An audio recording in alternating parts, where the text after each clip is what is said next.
Hello, my name is Yoonjin. I am a PhD candidate at University of Illinois at Urbana, Champaign. Today, I will be presenting on transnational debates of race on TikTok and students' own experiences. The purpose of this study was to examine the presence of transnational pop culture in non-academic and academic spaces among peers and how it mediates and influences and then is influenced by them in these spaces. I want to introduce the two student participants in this study. Mia and Elaine, both names are pseudonyms, were like two peas in a pod. They were always together when I went into their classrooms to observe. Mia and Elaine were born and raised in the States, and both identified themselves as Asian Americans. Mia specifically Vietnamese, Elaine specifically Cambodian Filipino. They were my teachers who taught me so much about what was trending amongst the students, and it was through them that I learned about TikTok. This research was done in 2019 before the pandemic and before TikTok gained more users during the pandemic. In 2020, it was estimated to have about 700 million users globally, and therefore many times a variety of transnational content was uploaded by the users. TikTok is a mobile app where users make and share their short videos. You must be 13 or older to become a TikTok user. You only have to put in your email address and date of birth for identification, and therefore it was easy for underage children to create an account. Mia and Elaine, who were both in fourth grade and under the age of 13, also had an account. There are many issues raised regarding accounts of underage children. In 2021, TikTok has announced to remove about 7 million accounts that were suspected to belong to underage children in the first quarter. The focus of this presentation today is not on discussing the age appropriateness of TikTok and its content. Rather, I want to take this time to discuss that many children are using TikTok for entertainment, and in the process, they are also critically thinking through race and racial stereotypes. You can notice the research questions on the slide, but in this presentation, I specifically go over the question of what issues did children perceive in their appropriation of the transnational pop culture. Before we go into the details of this study, I want to quickly go over literature. The definition of pop culture has evolved in many ways, and through social culture theorists, the definition, in quote, shifted from cultural objects as primary source of meaning to individuals' experience of everyday culture. And most recently, this everyday culture has been saturated by people's engagement with social media. Hence, the content has expanded to transnational materials that users can engage in from all over the world. As this study took place in a fourth grade classroom, I briefly go over the literature of childhood, as it was viewed as a commercial and cultural category. And through social culture theorists, children are no longer seen as naive and innocent ones who don't know what's happening in their world, but children who are seen as proactive agents who also participate in the meaning-making process of pop culture. To review literature on Asian Americans, as seen in the quote, the term Asian American is a very complex term, as there are nearly 20 million people who trace their roots to more than 20 countries. And race as social construct is also revealed through the history of Asian Americans in the States. Many scholars have shown how Asian Americans have been discriminated in the US, and only when in the interest of the whites intersected with Asian Americans, they were recognized. One important thing to highlight in relation to this research is that Asians are constantly battling this notion of being perpetual foreigners and experience microaggressions in their daily lives. This will be reviewed through the findings as well. There were two main theoretical frameworks I had in this study. As I looked at the daily lives as my participants, I looked through a social cultural theory that really viewed children as proactive agents who were very capable. And this also meant that the appropriations that they had of transnational pop culture could be seen as funds of knowledge in the classrooms. However, it was also evident that though they are very capable, their worlds are also embedded with colorblind perspectives. Hence, looking through critical race theory enabled me to understand the permanence of racism in schools and society. This was an ethnographic case study done in a fourth grade classroom at Central Elementary School located in the Midwest. I want to highlight that the student enrollment for the school that year was the total of 297 students, 26 white, 184 Black, 12 Hispanic, 56 Asians, 1 Native Hawaiian Pacific Islander, 1 American Indian, and 17 two or more races. Data was collected for a total of 6 months. I wanted to make sure that I observed students in various settings within their school day.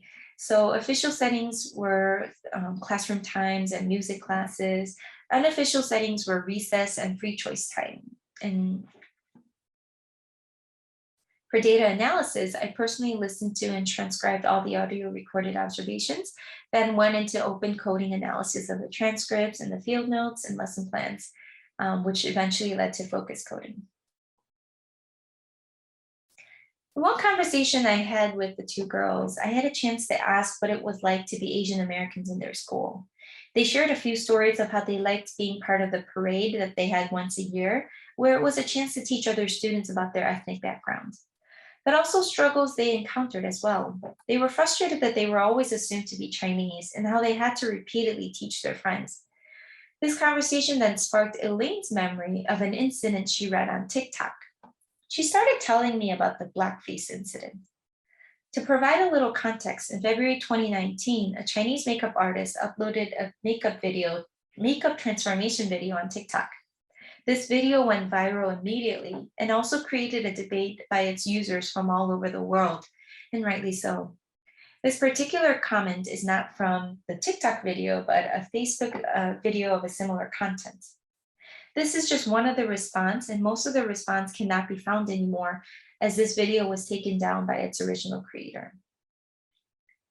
TikTok was being used for entertainment, but it was also a place where users were critically thinking through how content revealed permanence of racism on social media.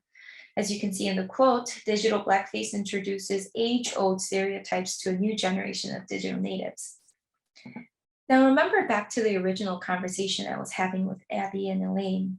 I had asked them about their local experiences at school as Asian Americans, which automatically led Elaine to remember this TikTok incident. As she continued to talk about the video, she shared the comments that she saw on TikTok. She said, in quote, one of the people said the N-word, and the Asian girl, she said the N-word, and everyone got on her and said, you're not supposed to say that. And then another person was sticking up for the Asian and said, you do know if it was flipped around, and Mia interrupted, saying, if there was actually a Black person, and if they were trying to act Chinese, nobody would get on them. And Elaine said, everybody in the comment would say, oh, this is so funny, this is so funny. But really, the reality flipped over, it's the Asian people getting hated on. And so as I was listening to them share about this incident and what they saw on TikTok, I couldn't link to what it meant to them until they told me about their personal stories. Mia shared that once she posted on TikTok, yay, going home, to which a friend who is Black replied, where to, Japan, China? And Mia's reply was, I'm not even from there. And the friend replied, well, it looks like you're from there. This all happened on the comment section of the TikTok. And Mia shared her frustrations of automatically being assumed that she was from China or Japan when she was Vietnamese. Elaine also went on to share stories of being called Ching Ching Chong by her friend at school. When she stood up for herself and asked her friend, how would you feel if I said the N-word to you? Her friend replied, I'll punch you. And this friend was also African-American Black. As they were reading the many comments on blackface and TikTok, it reminded them of their local racialized encounters at school and on TikTok. Here, I want to emphasize that children are not just naive and use TikTok only for entertainment, but as proactive users, they revealed that they were keenly aware of the transnational debates regarding race and stereotypes that they saw on social media, and also their own experiences related to that in their personal lives. Later, Mia and Elaine also shared that they understood how hurtful the N-word is to the Black community, and especially their peers, and they were aware that these terms were embedded with racist stereotypes. However, it was also very true that they were also receiving stereotypical comments on TikTok and at school. But at school, in the curriculum, there was no time to talk about these critical issues that students were facing. This study does not attempt to make any haste generalizations, as it is a focus on one key case. However, I hope to add on to the implications of research and practice. Children with multicultural identity do not leave their complex identities at home.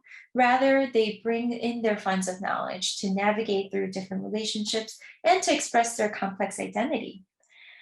Therefore, teachers, administrators, and policymakers must provide a classroom where they will be valued and evaluated in a more relevant way.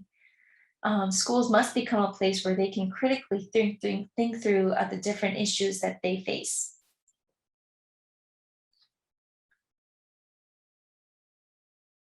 As we continue to see children as proactive agents, we must also acknowledge the transnational pop culture as funds of knowledge and the implications it has for research.